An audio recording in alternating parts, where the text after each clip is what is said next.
Hey tech enthusiasts! Today, I'm going to show you how to connect your phone to your car wirelessly. This is super handy for making calls, streaming music, and using navigation without the hassle of cables. First things first, make sure your car has Bluetooth capability. Most modern cars do, but if yours doesn't, you might need a Bluetooth adapter. Now let's dive into the steps.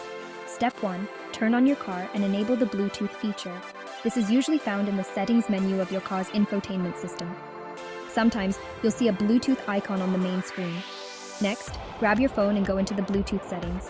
Make sure Bluetooth is turned on and scan for new devices. You should see your car's name pop up on the list. Tap on it to start the pairing process.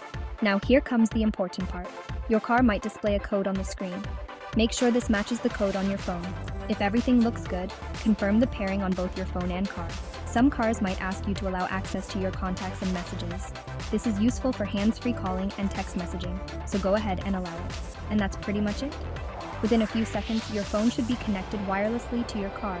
Now you can play your favorite tunes, make hands-free calls, and use GPS, all without a single cable. If you run into any issues, make sure your car's software and your phone's OS are up to date. And remember, safety first. Keep your eyes on the road and enjoy your wireless freedom. Thanks for watching. Don't forget to like, comment, and subscribe for more tech tips and tricks.